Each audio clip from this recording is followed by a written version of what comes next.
Seigneur, je voudrais te dire merci pour l'Église. Merci pour les frères et sœurs que tu nous donnes. Merci pour cette soirée autour de laquelle tu veux nous aider à mieux comprendre ce que tu as voulu à travers l'Église. Seigneur, donne-moi tes mots, parce que c'est ça qui compte. Et merci pour ta présence parmi nous. Amen. Amen.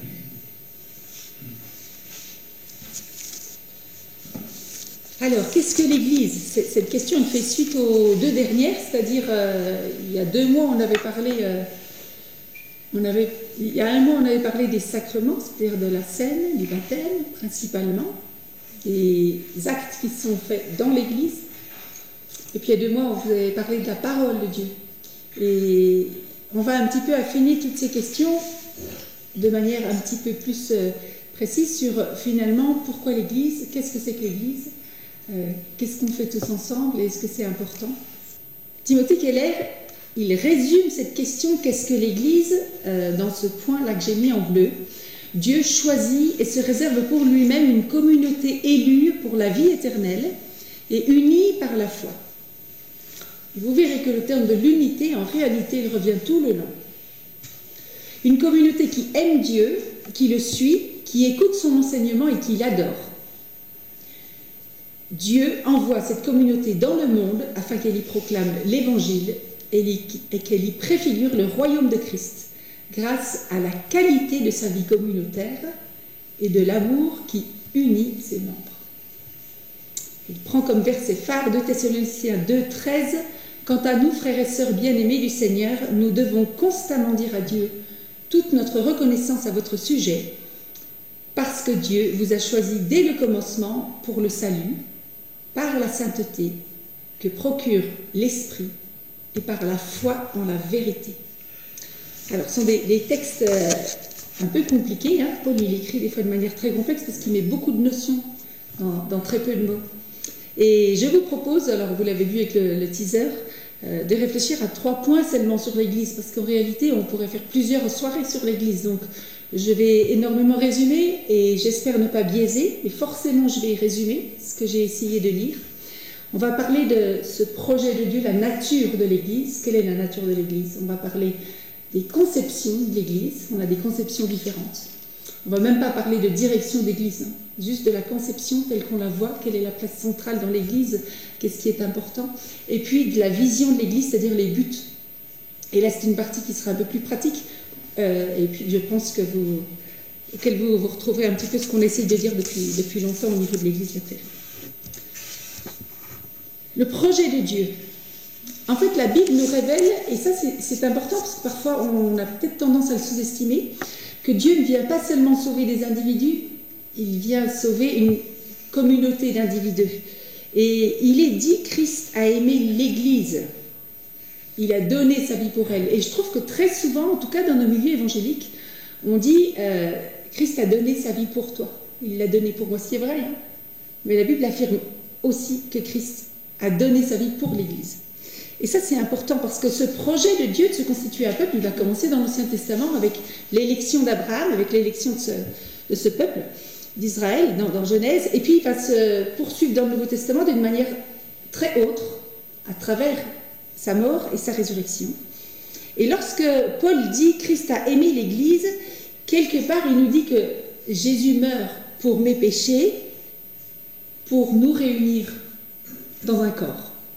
Et pas que pour le salut d'une vie éternelle, ce qui est essentiel effectivement, mais il y a quand même cette notion de Christ a donné sa vie pour elle, c'est-à-dire quelque part que par la mort de Jésus-Christ, Jésus réunit en un seul corps les enfants de Jésus-Christ. Et si on dit ça au niveau théologique, ça veut dire que l'Église n'est pas une option. On ne peut pas faire sans une Église. Et on va parler tout à l'heure des chrétiens Robinson qui parfois ont une conception peut-être haute de l'Église. Alors, ce que je vous développe ce soir, c'est un peu la théologie que nous avons en tant qu'équipe pastorale. Hein. Chaque fois qu'on fait un point ici, on le lit ensemble, on se les lit les uns aux autres. Je suis partie de théologie forcément à base protestante, puis évangélique, donc avec Wayne Grudem, qui a beaucoup écrit là-dessus. Alain Misus, que je vous ai déjà présenté, et puis Alfred Prim, beaucoup pour ce qui concerne cette soirée, qui a écrit le livre « Pourquoi l'Église ».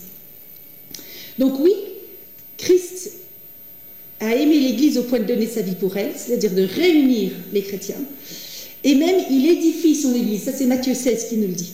C'est-à-dire qu'il prend soin de sa croissance. Vous connaissez ce verset, Acte 2, 47, le Seigneur ajoutait chaque jour à leur communauté ceux qu'il sauvait. Donc l'Église n'est pas une option, elle fait partie vraiment du plan de Dieu. Et c'est en cela qu'on va essayer de comprendre la nature de l'Église.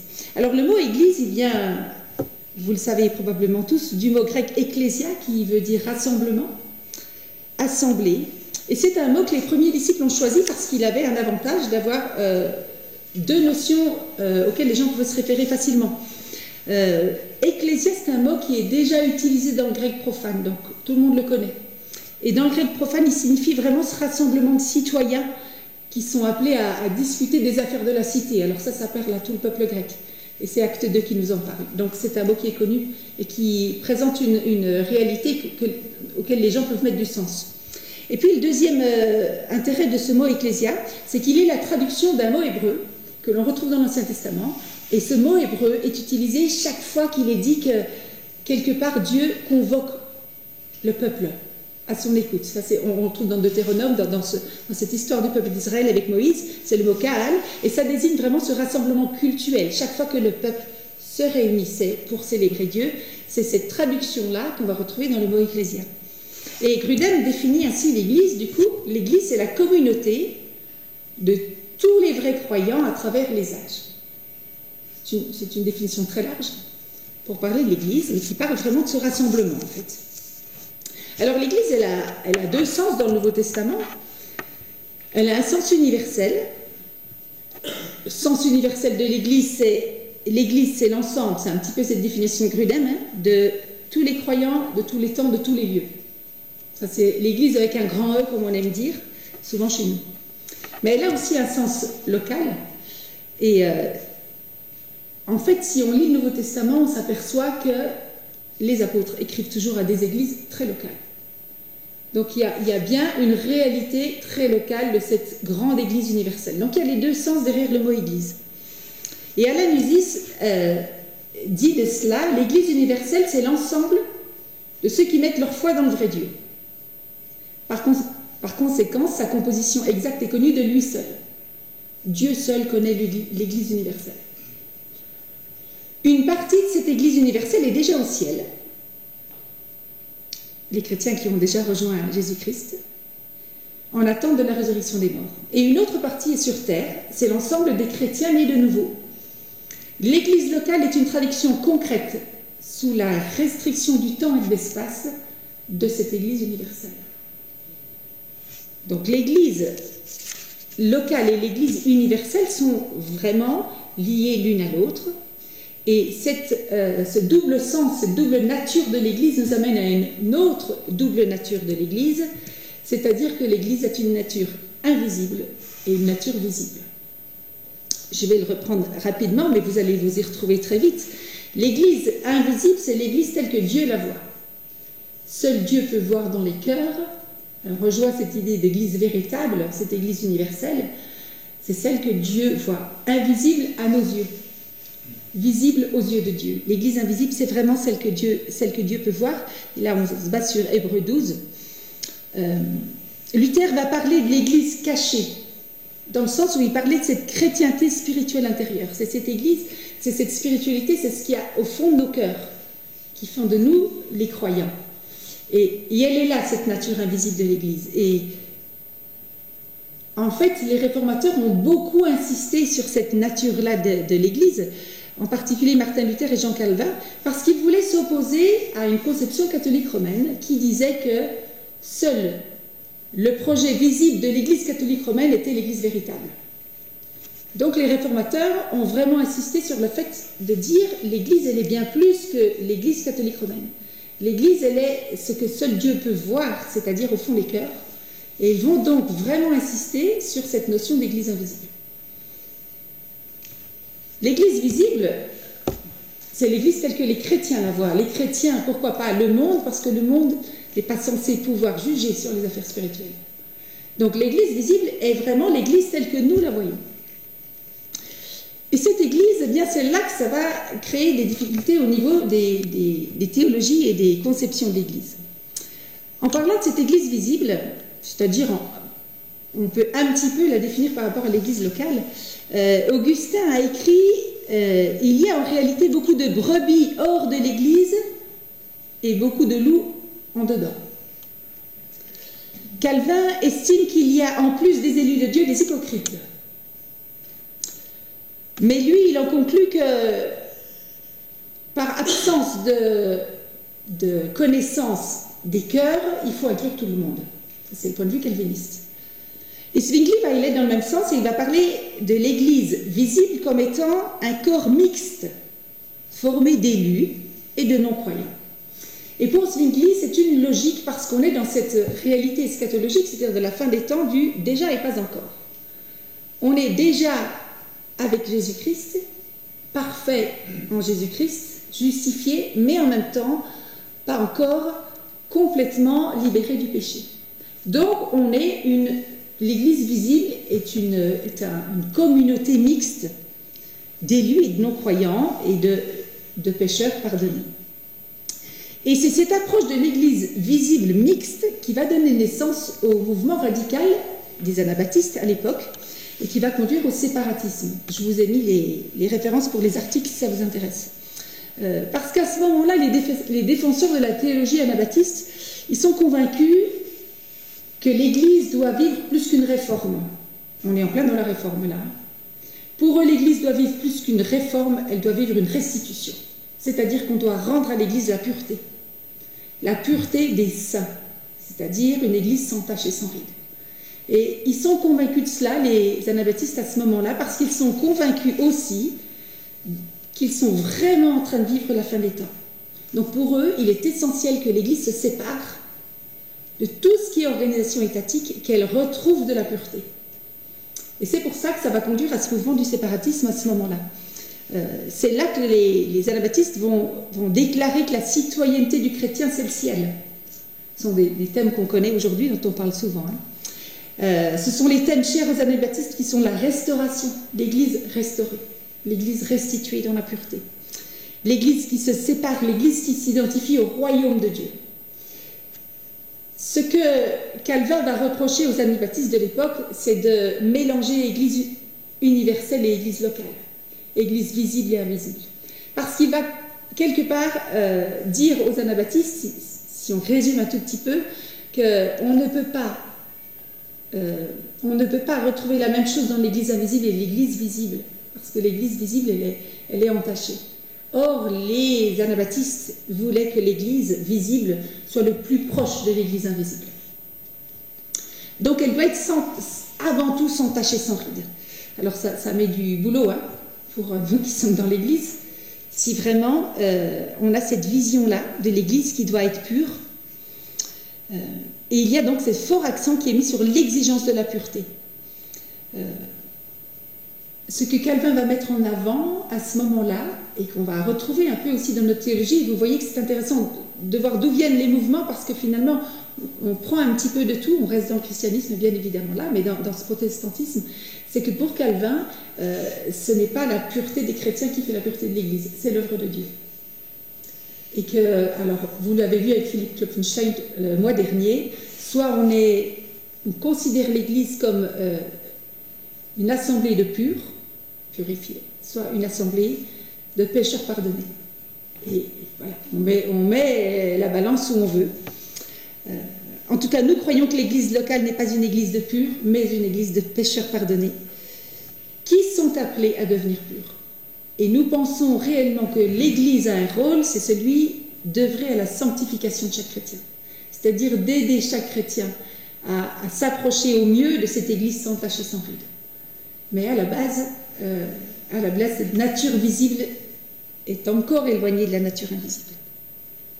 Voilà pourquoi c'est intéressant de comprendre un peu ce qu'il y a derrière ce mot, la nature de l'Église, parce que ça amène à des concepts très différents en réalité.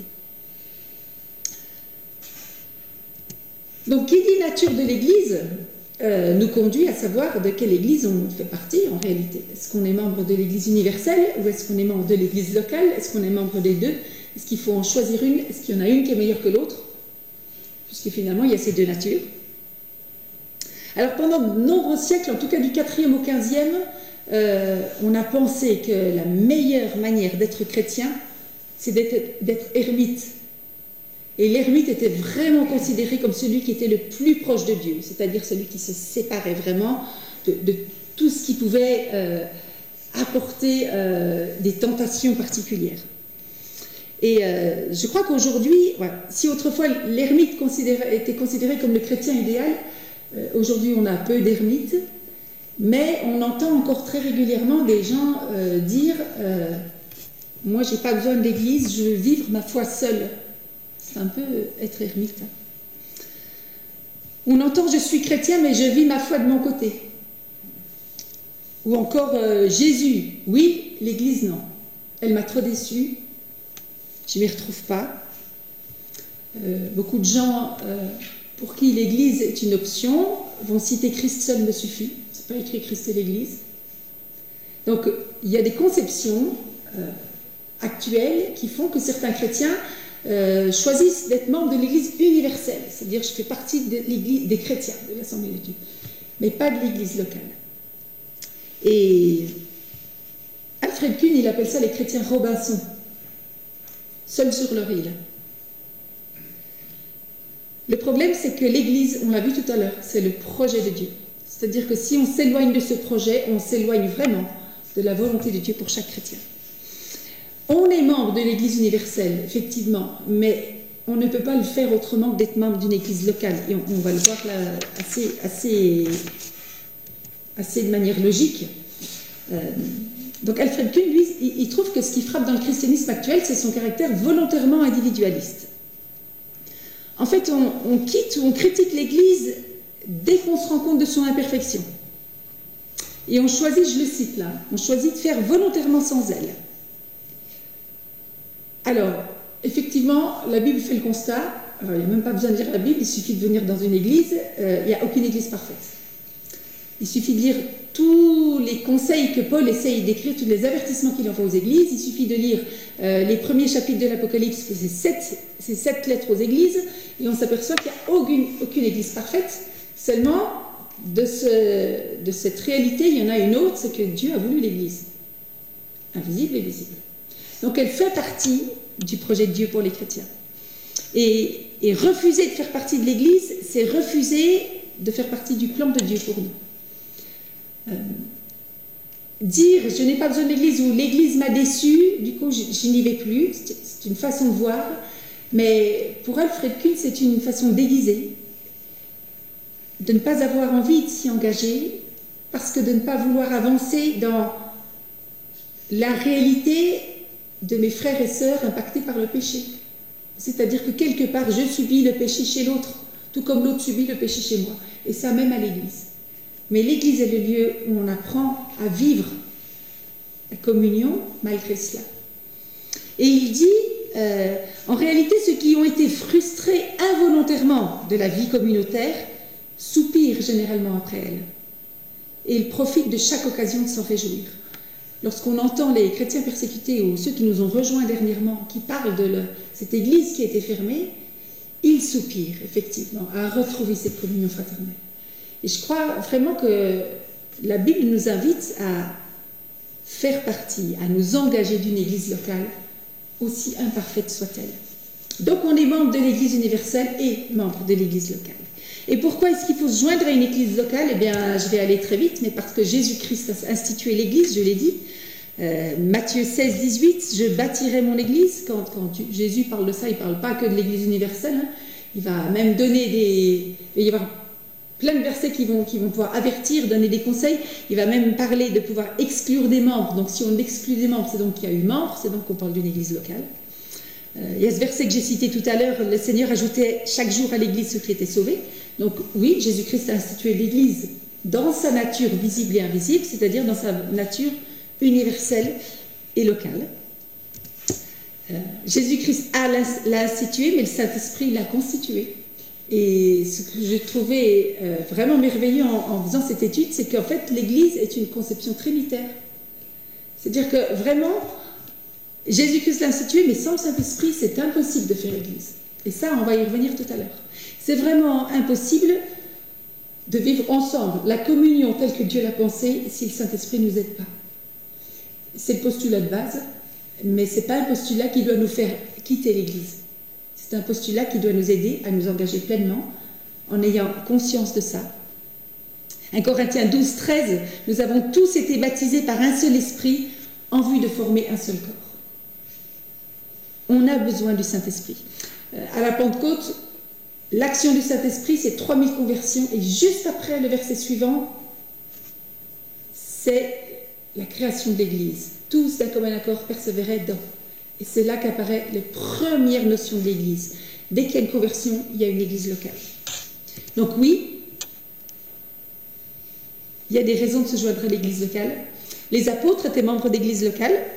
Quand on lit le Nouveau Testament, en fait, on peut les resituer chacun dans leur église locale. Et ça, c'est intéressant.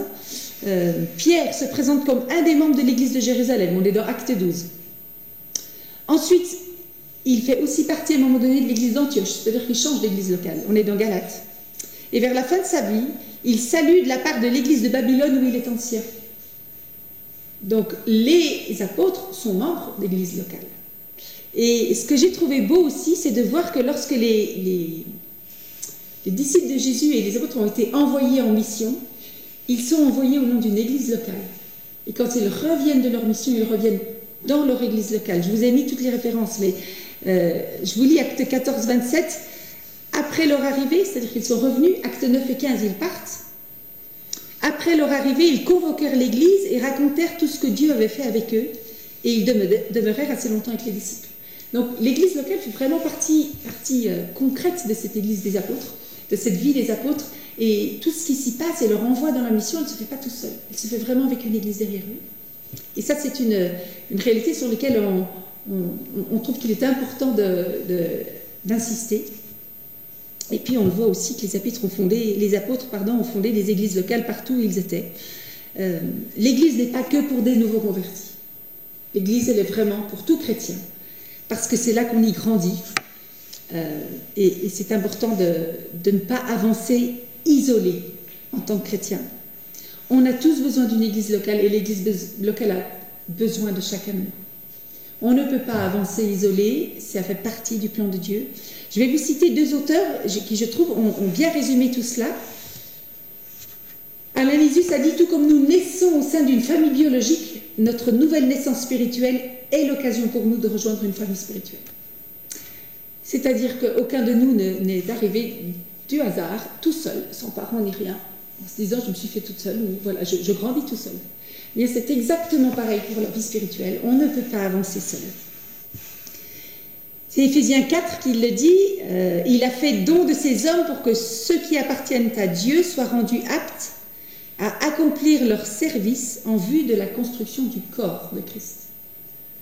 Donc il y a vraiment cette notion de nécessité d'être ensemble.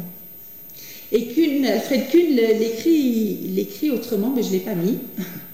Je vais vous le lire. Il dit « Un arbre croissant seul est souvent tordu et déformé. Ceux qui poussent au milieu d'une forêt s'élèvent droits et réguliers. Les chrétiens qui ont grandi seuls hors de toute église locale sont généralement moins équilibrés que ceux qui ont bénéficié d'un milieu vivant normal. » On parle bien de l'église de Jésus-Christ.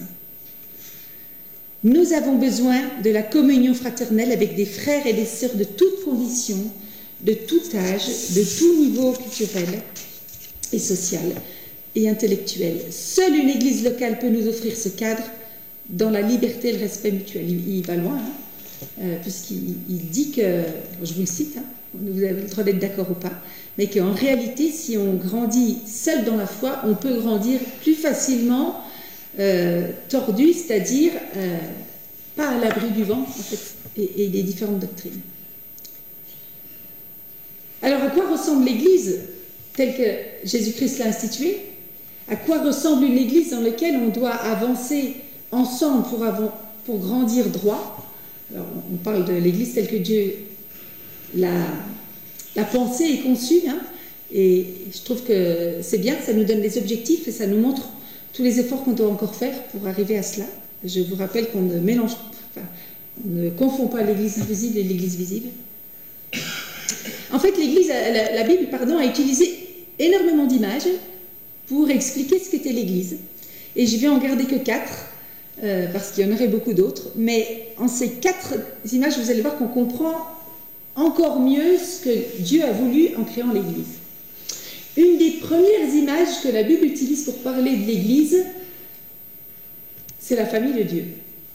Et ça, c'est une image qu'on aime bien, qu'on utilise souvent. Dans cette image-là, tous les chrétiens sont frères et sœurs. Ça va loin. Hein. On n'est pas que amis, en fait. Hein. On est frères et sœurs. C'est aussi dans cette métaphore qu'on peut parler de l'Église en tant qu'épouse du Christ. Hein. On est dans ces liens familiaux. Dieu veut nous voir créer dans l'Église des liens de type des liens familiaux. Mais les liens familiaux ne sont pas parfaits. Hein. Ils sont immuables. Et la grande différence entre un lien et une relation, c'est bien ça. C'est-à-dire que le lien est immuable. Je suis la fille de mon père, ce lien filial, il est immuable. Mais la relation que j'ai avec mon père quand j'avais 2 ans, quand j'en avais 12, quand j'en avais 22, quand j'en ai 52, n'est pas la même. Mais le lien avec lui est immuable. Et c'est pour ça que j'avais ri une fois que mes enfants tout petits, Julie m'avait dit « Maman, je vais divorcer de Pierre ». Et en fait, elle voulait divorcer de son frère, parce qu'il s'énervait, il s'est tripé les deux. Mais en réalité, c'est impossible, parce qu'on ne peut pas défaire ces liens immuables de la famille. La relation peut changer, les relations peuvent être conflictuelles, et dans l'Église, les relations parfois sont conflictuelles, malheureusement. Mais le lien est immuable, nous allons passer l'éternité ensemble, même si on ne supporte pas ici, ça c'est l'humour de Dieu, on va passer l'éternité ensemble, on devrait bien s'entendre à ce moment-là, c'est ça qui compte. Mais je trouve que c'est intéressant comme image parce que c'est ça qu'elle va mettre en avant, cette image de l'Église. C'est qu'en réalité, on est fait pour être ensemble, qu'on s'aime ou pas. On a des liens. Quelles que soient nos conditions sociales, quelles que soient nos conditions intellectuelles, quelle que soit notre nature, nos origines, on ne peut pas faire autrement. On a ce lien que Dieu a mis en nous. Et je trouve ça fort, et je trouve ça beau de voir l'Église comme ça. Mais qui dit lien, dit pas relation parfaite tout le temps, ça c'est clair. C'est la première image qu'on utilise pour parler de l'Église. La deuxième, elle est aussi très connue, c'est le peuple de Dieu. Alors ça, j'en ai parlé tout à l'heure, hein, ce choix d'Abraham et du peuple d'Israël. Dieu a voulu un peuple pour lui.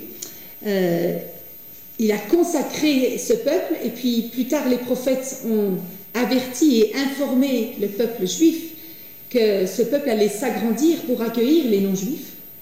Ce peuple de Dieu a une réalité, a une spécificité particulière, c'est qu'il n'a pas de terre à lui, parce que cette terre-là, cette visée de pays, elle est spirituelle. Donc, c'est un peuple, mais qui a une dimension spirituelle, c'est 1 Pierre 2, je vous ai mis toutes les références de ce que je vous dis. Donc, l'Église ne possède ni terre, ni pays qui lui appartiennent en réalité en propre, telle que c'est la définition d'un peuple, parce que sa vraie patrie est céleste, on en a encore parlé tout à l'heure. Et on retrouve ici un peu cette notion de l'Église universelle. Le peuple de Dieu, citoyen du ciel. Alors, qu'est-ce que cette image met en avant? Elle ne met pas en avant la question des liens que nous devons créer, mais elle met en avant la question de l'identité commune que nous avons. C'est-à-dire que le peuple français a une identité commune et il a des lois, les lois françaises. Les Espagnols ne sont pas obligés d'obéir aux lois françaises. Sous l'image peuple de Dieu, lorsque la Bible utilise cette image-là, elle est en train de nous dire que l'Église, en tant qu'Église, nous avons une soumission commune à des lois, c'est les lois divines. Et que nous avons une identité commune, que ce soit l'Église de la Prairie comme l'Église qui est au Laos, comme l'Église qui est à Montbéliard, ailleurs, l'Église de Jésus-Christ, nous avons une identité commune et une soumission aux mêmes lois. Et ça, c'est important de se le rappeler. Et c'est ça qui va faire dire à l'auteur Joshua Harris que l'Église, c'est l'accomplissement des promesses que Dieu a faites à Abraham de bénir toutes les nations dans le monde. Et il dit, l'Église, c'est le moyen par lequel Dieu se fait connaître au monde. C'est-à-dire qu'on a cette identité commune sur la terre entière.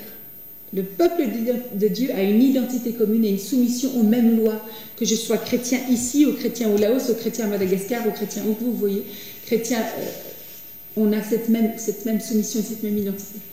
Et je trouve ça beau. L'Église est le moyen par lequel Dieu se fait connaître au monde, en réalité. Ça, c'est la deuxième image que la Bible utilise pour parler de l'Église. La troisième, elles sont toutes connues, hein, c'est le temple du Saint-Esprit. L'Église est le temple du Saint-Esprit. Et là, cette image, elle est basée sur Éphésiens 2, les versets 20 à 22. Dieu vous a intégré à l'édifice qu'il construit sur le fondement, que sont les apôtres, ses prophètes, et dont Jésus-Christ lui-même est la pierre principale.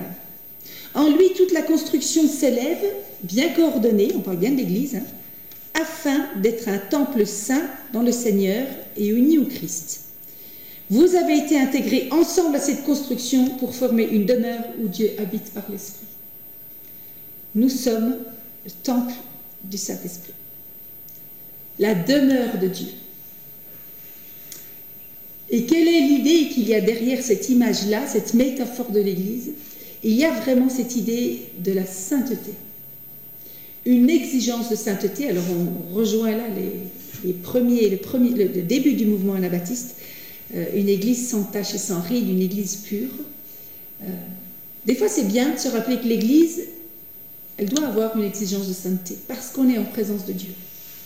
Et l'équilibre, il est difficile parfois à trouver entre cette église où on est bien ensemble, ce lieu où on est bien ensemble avec ce Père qui nous aime et qui est comme un père et un frère pour nous, et on est proche, et heureusement, mais Dieu est saint, et des fois on l'oublie.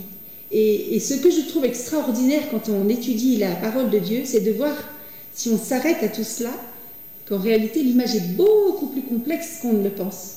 Et que chacun de nous, on s'arrête à une image, alors après chacun de nous, on va peut-être privilégier une image, dans celles qui sont citées, mais il y en a beaucoup d'autres. En tout cas, celle-ci insiste vraiment pour nous rappeler que l'Église devrait prendre davantage conscience de la sainteté de Dieu et du fait que quand nous nous réunissons, il est au milieu de nous. Nous sommes le temple du Saint-Esprit, on ne peut pas faire ce qu'on veut.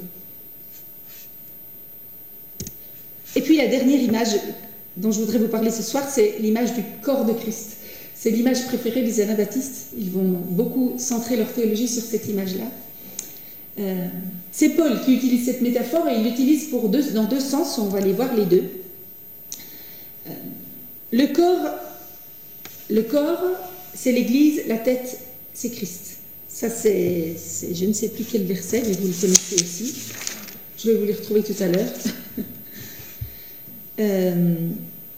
Je vais citer, voilà, si je passe à la bonne page, Colossiens 2,19, qui va parler de cette notion de Christ est le chef.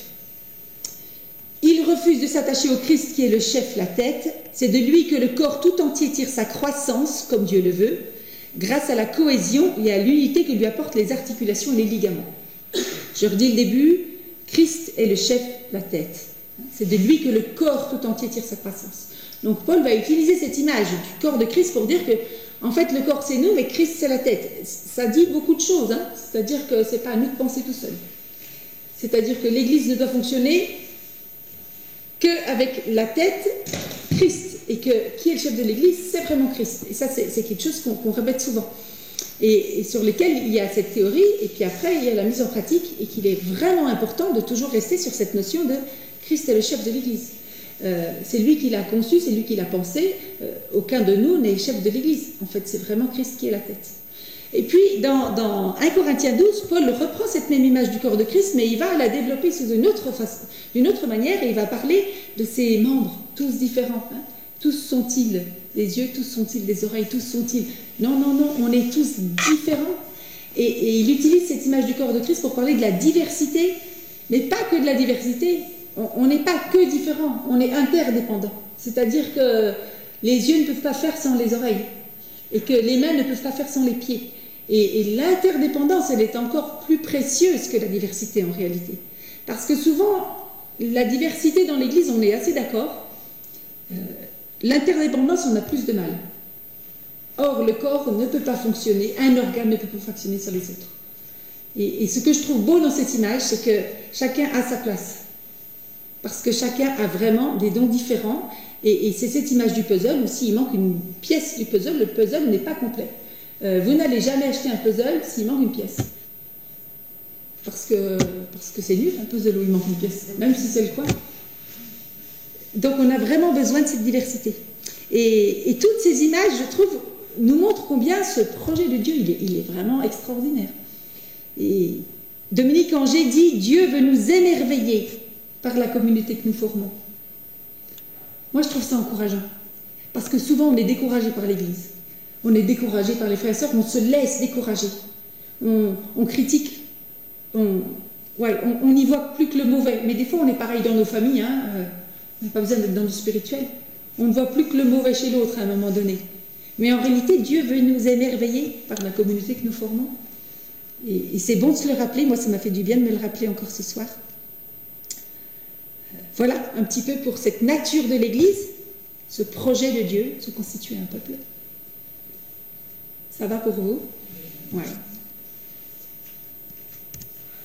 Alors, on va passer maintenant aux différentes conceptions de l'Église, parce que si tous les chrétiens sont d'accord pour dire que l'Église est une famille, que l'Église est un peuple, que l'Église est un corps, que l'Église c'est le temple, tout le monde est d'accord pour ça.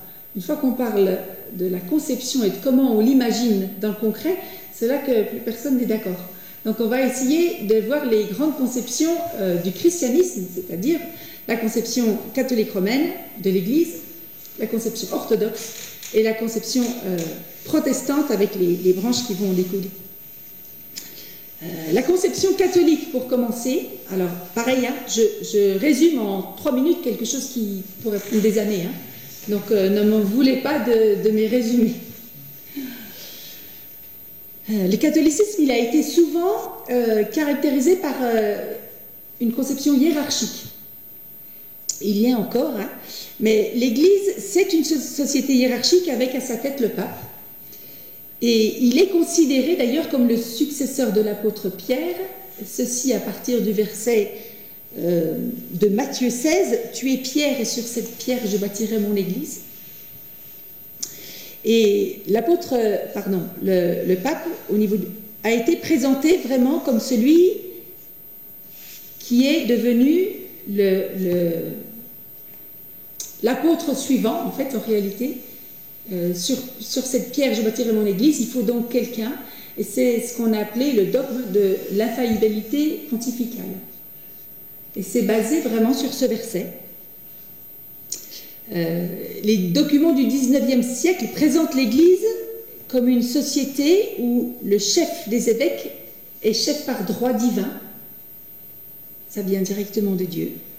Et dans cette société, il y a clairement, et ce n'est pas un jugement, mais il y a clairement ceux qui obéissent et ceux qui dirigent. On est vraiment dans cette société hiérarchique. Il y a donc le clergé et les laïcs. Et cette conception qui a conduit à l'infaillibilité pontificale conduit à dire là où est le pape, là est Christ, donc là est l'Église.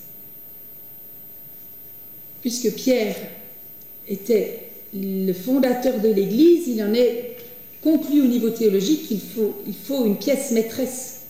Donc là où est le pape, là est Christ, là est l'Église.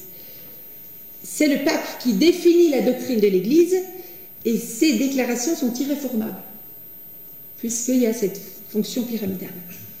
Alors cette conception, elle n'est pas très vieille, hein, 1870, la faillibilité pontificale, elle n'est pas très vieille par rapport au siècle qu'il y a eu derrière. Elle a été modifiée en 1964 par le Concile de Vatican II, qui a jugé cette formule très pyramidale, un peu trop pyramidale justement, et l'accent va être un petit peu décentré. Alors vous l'avez vu, l'Église catholique, la place centrale, c'est l'Église. Le pape, parce que le pape est le représentant sur terre, mais c'est l'Église. Et au cours du Concile Vatican II, l'accent va être mis sur le fait que l'Église, en réalité, c'est un mystère. C'est un mystère dans lequel on va vivre l'Église, et c'est l'Église qui est signe et instrument de l'union avec Dieu et de l'unité du genre humain. En fait, à ce moment-là, cette conception de l'Église insiste sur le fait que l'Église, c'est l'instrument choisi par la main de Dieu pour le salut. Hors de l'Église, point de salut. Ce qu'on entendait souvent. Donc, on arrive dans cette société instrument pour le salut, quelque part à une notion de... Pour avoir le salut, il n'y a pas que la grâce, il y a aussi l'Église. Et c'est un petit peu ça sur lequel les réformateurs se sont rebellés en réalité. Parce que dans cette conception, c'est un certain nombre d'actions dans l'Église qui vont apporter le salut. Et Martin Luther, avec ses 95 thèses, va se battre contre les indulgences, c'est-à-dire ces moyens de racheter son péché, c'est-à-dire ces actions qu'on peut faire dans l'Église pour pouvoir être sauvé. Donc ça va être un point central de ce qui va séparer l'Église catholique de l'Église protestante. Le danger dans cette manière de voir l'Église, c'est de penser que l'Église coopère d'une certaine manière avec Dieu pour le salut.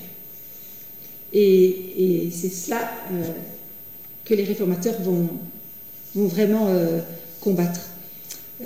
Quelque part, dans cette conception-là, l'Église prend la place de l'Écriture. Parce que c'est vraiment cette place centrale de l'Église, et c'est pour ça que le baptême est très important, puisqu'il centre dans l'Église l'appartenance à l'Église, et donc l'appartenance à ce seul lieu où on peut acquérir le salut. Et c'est pour ça que c'est très important à ce moment-là, parce que cette Église est société instrument pour le salut. Le point de vue protestant, on va le voir tout à l'heure, va vraiment insister sur le fait que c'est Dieu seul qui sauve, et il va parler de sola scriptura, c'est-à-dire seule l'Écriture. Donc l'Église catholique, elle est là, c'est que la place centrale, c'est l'Église. L'Église orthodoxe, la place centrale, c'est pas l'Église, ce sont les sacrements.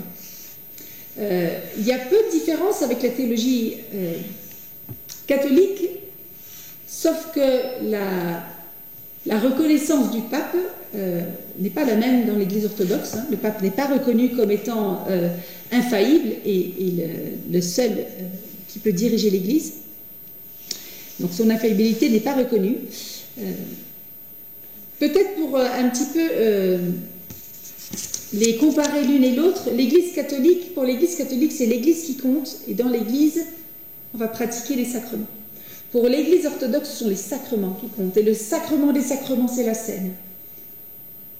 On y arrive en rentrant dans une église par le baptême. Qui va donner accès à la scène? Parce que la scène ne peut se vivre que dans l'église. Mais la place centrale, c'est les sacrements, et ça, c'est la théologie un petit peu orthodoxe,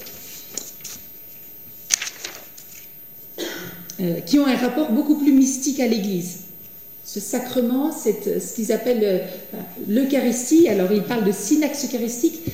À partir du moment où il y a Eucharistie, il y a Christ. C'est ça qui compte. L'Église catholique, à partir du moment où il y a l'Église, il y a Christ. Il y a le pape, il y a l'Église et il y a Christ.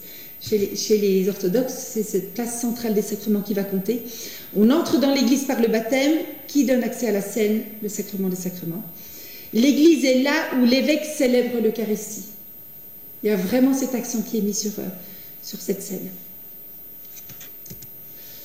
Alors l'Église protestante, elle va parler de la place centrale de la parole. On l'a lu tout à l'heure.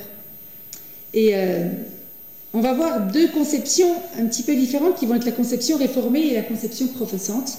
Mais effectivement, pour l'Église protestante et pour les réformateurs, l'important et l'urgent est de remettre le cursus sur la parole de Dieu. Et non pas sur les traditions, c'est-à-dire l'Église et toutes les lois qui en ont découlé. Pour Luther et Calvin, l'Église, c'est la communauté des croyants parmi lesquels l'Évangile est prêché fidèlement et les sacrements administrés conformément à l'Évangile. Sur la Scriptura, on en a déjà parlé, c'est vraiment ça le centre. Et pour eux, l'Église, elle est vraiment considérée, chez les réformés, comme créée par le Verbe, creatura verbi. C'est-à-dire que l'Église n'existe que parce qu'il y a la parole avant. Et c'est cette parole qui crée l'Église. Et tout est mis au centre sur la parole de Dieu et les Écritures. C'est ce que les églises luthériennes et réformées mettent en avant. Et ils ont maintenu la pratique du baptême des nourrissons parce que, et c'est là que c'est intéressant de connaître l'idée originale, c'est que chez les réformés, ils ont vu dans le baptême un signe universel de la circoncision. C'est-à-dire que le baptême, c'est pour les hommes et pour les femmes.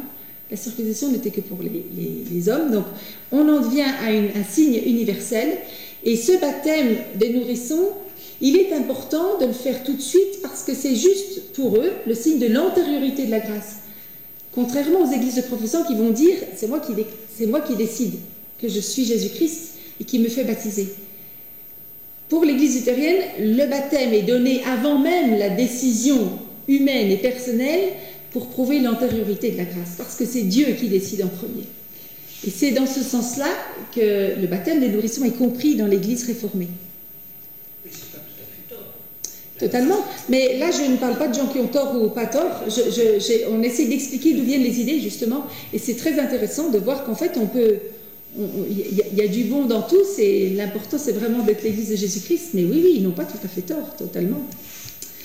La conception professante, elle va mettre l'accent sur autre chose. Mais si on mange un même plat les uns et les autres, on va mettre l'accent sur des choses différentes, sur des goûts différents. Ça ne veut pas dire qu'il y en a qui ont raison ou qui ont tort, à partir du moment où on met Jésus-Christ au centre. Et lorsqu'on rappelle la grâce, alors on met vraiment Jésus-Christ au centre.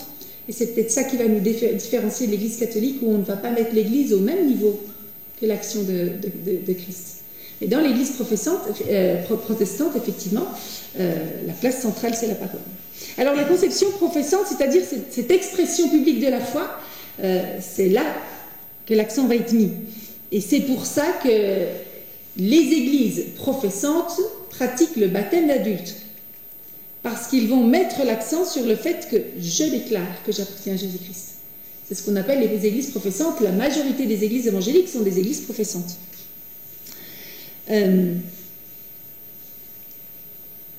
Les anabaptistes ont été les premiers, les rebaptiseurs, à mettre en avant cette notion-là de la conception professante. Et ils ont été énormément critiqués, et même plus que critiqués, ils ont été persécutés autant par les catholiques que par les protestants pour leur passage à l'acte. Et c'est de là que ça vient. Professer. Professer, si vous regardez la définition, ça veut dire déclarer et exprimer publiquement, à voix haute. C'est ça que ça veut dire professer. Exprimer publiquement une opinion, une théorie. Ça, c'est professer. Confesser, ça veut dire reconnaître une chose comme vraie. On n'est pas dans les mêmes registres. Professer, déclarer publiquement quelque chose. Confesser, reconnaître comme vrai. On peut donc confesser des choses, reconnaître comme vraies, sans les professer. C'est-à-dire sans les déclarer publiquement comme quelque chose auquel on adhère. Je peux confesser une réalité, je peux déclarer qu'une réalité est juste, voilà, savoir juste au fond de moi sans la déclarer à voix haute. Je peux difficilement la déclarer à voix haute sans la confesser au fond de mon cœur. J'arrive, je ne vous perds pas là? D'accord. Moi, ça m'a rappelé vraiment ce verset de Romains 19, si tu confesses de ta bouche, je crois que je ne sais pas si je l'ai mis, je ne l'ai pas mis. Si tu confesses de ta bouche le Seigneur Jésus-Christ, et si tu crois au fond de ton cœur que Christ est ressuscité, alors tu seras sauvé. Et j'ai bien aimé ce verset, parce qu'en réalité, il rappelle les deux, quoi. Si tu confesses de ta bouche, si tu confesses, c'est-à-dire si au fond de ton cœur tu crois et qu'en même temps tu le déclares, si tu confesses de ta bouche. Et j'ai trouvé beau de retrouver ces deux notions-là dans ce verset de Romains 10. Donc devenir membre d'une église de professants, et nous faisons partie des églises de professants, ça passe par une démarche personnelle de foi. Et c'est pour ça que lorsqu'il y a un baptême, on invite toujours le baptisé à donner son témoignage de manière publique. Parce que c'est important pour nous que l'église soit reconnue comme une église de membres qui s'engagent volontairement. Et qui décident, qui professent de cette foi. C'est un peu la théologie qu'il y a derrière. Hein, lorsqu'on pratique cela, alors on est habitué, depuis le temps qu'on y est, on sait que quand il y a un baptême, il y a un témoignage, mais en réalité, là derrière, il y a vraiment une théologie, qui est une théologie d'église professante. L'idée, elle est de mettre en avant le sérieux de la volonté de chercher Dieu. Et vous le savez que dans cette église, on aime parler de cherchant Dieu. Nous sommes tous des cherchants Dieu, pas des croyants. Parce qu'on cherche Dieu, depuis le début, on l'a rencontré jusqu'à la fin de notre vie. On va continuer de le chercher parce qu'on ne va jamais réussir à savoir pleinement qui il est. Et on aime cette notion de cherchant Dieu. Donc on est vraiment dans cette conception professante en tant qu'Église ménonite. Et puis il y a forcément une petite spécificité. La perspective anabaptiste ménonite, elle est intéressante à connaître puisqu'on est dans une Église anabaptiste ménonite. C'est que non seulement on va être dans l'expression publique de la foi, mais dans la conception anabaptiste, l'Église est une organisation sociale fraternelle. Je vais essayer de vous l'expliquer de manière simple. Je vous ai dit tout à l'heure que l'Église ménonite, l'Église anabaptiste, et que les premiers anabaptistes avaient une image de l'Église qu'ils aimaient par-dessus les autres, c'est celle du corps de Christ. Pourquoi le corps? Parce que le corps, c'est visible, contrairement au reste. Et pour les anabaptistes, il était très important d'axer sur la visibilité de la foi. Et dans les églises anabaptistes ménonites aujourd'hui, on insiste souvent là-dessus, sur le fait que être chrétien, ça doit se voir. Il faut que ce soit visible.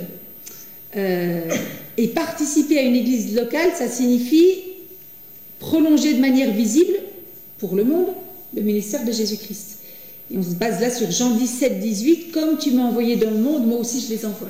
Il faut que les choses soient visibles. Et on rejoint aussi l'apôtre Jacques qui va écrire beaucoup là-dessus. Alors, qu'est-ce qui doit être visible? Parce qu'après, c'est pas le tout, mais qu'est-ce qui doit être visible? Eh bien, la perspective anabaptiste va se fonder sur les principes relationnels que Jésus va mettre en avant. Comment Jésus a été visible dans le monde? Qu'est-ce qu'il a fait pour que sa foi en son Père, pour que cette foi chrétienne soit visible? Et ces principes relationnels, on peut les résumer en 3 points. Ils ne sont pas là, je ne les ai pas mis, donc je vais les citer. Donc, comment Jésus a travaillé dans ses relations avec les autres, et c'est ça qui est très important, parce que être visible, c'est une chose, mais ce qui doit être visible, c'est notre appartenance à Jésus-Christ. Donc, nos principes relationnels, ils doivent être christocentrés, vraiment sur Christ. Et ils vont partir de ces 3 points. Ce que Jésus nous a enseigné, c'est le principe du service réciproque. Je sers l'autre parce que l'autre me sert. C'est le principe de la mise en commun des dons. C'est des choses qui sont mises en avant dans cette perspective-là. Quels que soient les dons d'ailleurs, pas que des dons matériels, des dons spirituels ou autres, on met en commun. Et cette attention spéciale aux plus petits ou aux plus faibles. Ce sont les 3 points que la perspective anabaptiste va mettre en avant dans ces principes relationnels de Jésus par rapport au monde et de nous en tant que chrétiens par rapport aux autres. C'est ce qu'on essaye de décliner dans les églises anabaptistes, c'est ces 3 points mis en avant. C'est pour ça que l'Église est appelée une organisation sociale fraternelle. C'est-à-dire que ce n'est pas une organisation politique ou administrative telle qu'on peut la connaître, très hiérarchique, avec certains qui servent d'autres et pas dans l'autre sens, et avec un accent qui n'est pas mis sur le plus faible, mais plutôt sur la productivité ou autre. Donc c'est une conception très particulière. En réalité, l'Église, c'est une organisation qui a été appelée sociale fraternelle. Une fois qu'on a dit ça, c'est intéressant, je trouve que c'est intéressant de le mettre en parallèle avec cette idée de profession de foi. Parce que je déclare que je suis chrétien, ça peut un petit peu, c'est ce que Calvin va reprocher aux anabaptistes, ça peut un petit peu donner l'impression que les chrétiens se mettent en avant. C'est moi qui ai décidé. En réalité, je n'ai rien décidé du tout. Je déclare que j'appartiens à Jésus-Christ et ma vie va être centrée sur ces principes relationnels du service aux autres. Et c'est là que c'est important de mettre les deux ensemble et de ne pas en garder qu'un seul. Voilà un petit peu pour essayer de faire le point entre les différentes conceptions de l'Église. C'est toujours bon pour vous? Ok. Alors on va passer au 3e point, qui sont les buts de l'Église. Parce que c'est important de voir pourquoi l'Église a été créée et quelles sont les missions que Dieu lui a confiées. Alors vous allez les retrouver assez rapidement. Grudem les définit ainsi, et c'est la vision de notre Église. Servir Dieu. Alors nous on a mis servir les cherchants Dieu. Grudem a écrit servir les croyants et servir le monde. Ce sont les 3 missions principales, si on veut résumer les missions de l'Église. Les 2 premières missions, en réalité, on les trouve tout de suite dans Actes 2, 42. Juste après la Pentecôte, tous d'un commun accord persévéraient dans l'enseignement, la communion fraternelle, la fraction du pain et les prières. Ça, c'est Acte de 42, et c'est un petit peu ce qu'on va trouver dans ce service à Dieu et ce servir les cherchant Dieu. Ce sont les deux buts qu'on retrouve ici. Philippe Ménou, il parle de ces 4 points, l'enseignement, la communion fraternelle, la fraction du pain et les prières. Il parle de 4 persévérances. C'est-à-dire 4 domaines dans lesquels on est invité à persévérer. Et il dit ces 4 persévérances suffisent à décrire toute la vie de l'Église. Toujours et partout, quand il s'agit de caractériser la vie nouvelle des croyants, on retrouve les 4 marques distinctives de l'Église naissante de Jésus-Christ. C'est bien là qu'on parle de l'Église de Jésus-Christ et pas de l'Église d'autres types d'églises. Ça, ce sont ces 2 premiers buts, ils vont assez ensemble. Et puis le troisième, eh bien, il découle directement de la mission de l'Église vers l'extérieur, c'est-à-dire servir le monde. Et il est basé sur Matthieu 28, que vous connaissez bien. Allez, faites de toutes les nations des disciples. La scène. Ouais, la scène. La scène fait vraiment partie des choses essentielles au niveau de la communion. L'Église locale doit trouver un équilibre entre ces 3 missions, entre ces 3 buts. Et tout au long de la vie de l'Église, il faut qu'on trouve cet équilibre entre ces 3 points. On ne peut pas, chacun de nous, avoir un équilibre dans ces 3 points parce que nous avons des dons différents. Et que certains vont être beaucoup plus centrés sur servir le monde, d'autres sur servir les cherchant Dieu, d'autres sur servir Dieu. Parce qu'on a des dons spirituels et des compétences naturelles différentes, des appels différents. Et heureusement, je ne peux pas dans ma vie me dire qu'il faut que j'arrive à être partout, dans tout, même si je suis appelée, bien évidemment, à servir mon prochain qui n'est pas croyant, à donner ma part à l'Église et à louer Dieu. Mais je veux dire par là que l'appel